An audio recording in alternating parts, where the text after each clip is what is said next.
Halo Sobat Desmet semuanya, kembali lagi bersama saya Hafidz di divisi online, yang mana saya juga sebagai marketing yang menghandle salah satu platform kami, yaitu adalah Siplah.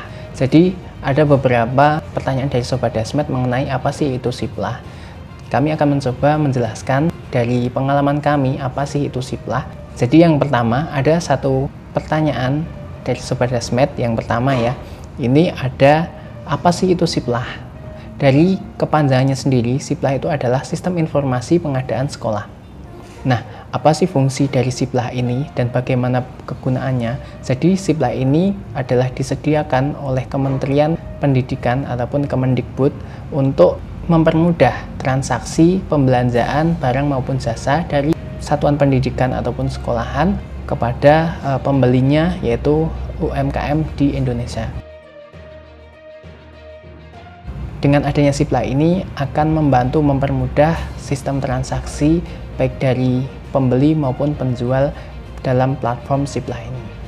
Kemudian pertanyaan yang kedua oleh Sobat Desmet ini, jadi mengenai apa manfaat menggunakan Siplah di Blibli. Ya, jadi kenapa saya spesifik di Blibli, karena memang platform Siplah kami bekerja sama ataupun bermitra dengan Blibli, sehingga mungkin kita akan menjelaskan detailnya, yakni adalah Siplah di Blibli seperti itu. Jadi manfaat Siplah itu sendiri adalah untuk mempermudah dari satuan pendidikan untuk melakukan transaksi kepada UMKM dalam satu aplikasi, yaitu yang diselenggarakan pemerintah, yaitu adalah Siplah ini.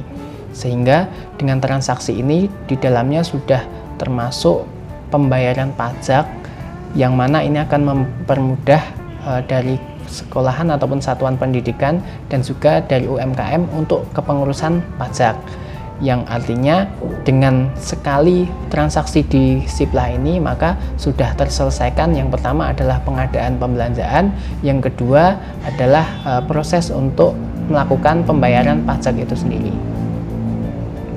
Kemudian ada pertanyaan lagi yang ketiga dari Sobat Desmet, bisa dilihat di sini, yaitu mengapa menggunakan Siplah Blibli ataupun mengapa harus menggunakan Siplah Blibli. Karena menurut PMK nomor 58 tahun 2022 pasal 10 dan 13, kemudian selebihnya dijelaskan pada pasal 14 bahwa nomor bukti pembayaran yang tercantum pada Siplah akan disamakan sebagai nomor setor pajak yang sah, sehingga nomor invoice saja sudah cukup untuk satuan pendidikan yang diinput pada Arkas. Sehingga kenapa harus menggunakan Siplah ini, tentunya akan sangat mempermudah dari satuan pendidikan maupun dari UMKM yang menyediakan barang ataupun jasa ini dalam proses pengurusan pajak, karena di sini sudah langsung diinput di dalam Siplah ini proses untuk perpajakannya, sehingga tidak perlu ribet seperti itu. Kemudian pertanyaan yang keempat dari Sobat Desmet, bisa dilihat ya, pertanyaan keempat ini yaitu adalah siapa saja yang dapat menggunakan Siplah di Blibli. Nah, pertanyaan yang cukup menarik ya. Jadi kalau untuk mengakses sebagai pembeli tentu adalah user, kepala satuan pendidikan atau pendidik ataupun tenaga kependidikan yang diberikan mandat ataupun ditunjuk oleh kepala satuan pendidikan untuk melaksanakan pengadaan barang ataupun jasa, sehingga tidak sembarangan orang bisa mengakses Siplah sebagai pembeli ini. Jadi harus orang yang mendapatkan mandat langsung ataupun kepala satuan pendidikan dari suatu lembaga pendidikan tersebut. Kemudian yang terakhir, pertanyaan kelima dari Sobat Desmet ini adalah di mana bisa mengakses Siplah Blibli.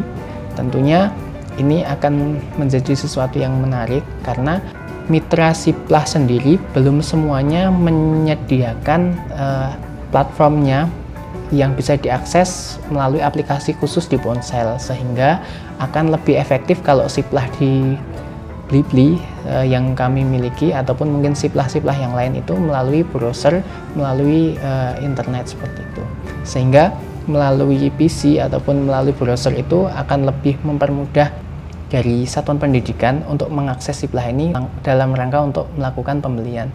Kemudian untuk penjual bisa mengakses Siplah Blibli ini ataupun Siplah mitra Siplah yang lain dengan lebih mudah juga sama halnya ketika menggunakan browser, karena di situ lebih kompleks dan lebih rinci dalam pemasangan produk-produk di dalamnya, sehingga akan lebih efektif ketika melakukan pemostingan barang oleh pembeli ini melalui aplikasi di browser. Barangkali itu Sobat Dasmed yang dapat kami sampaikan kepada Sobat Dasmed.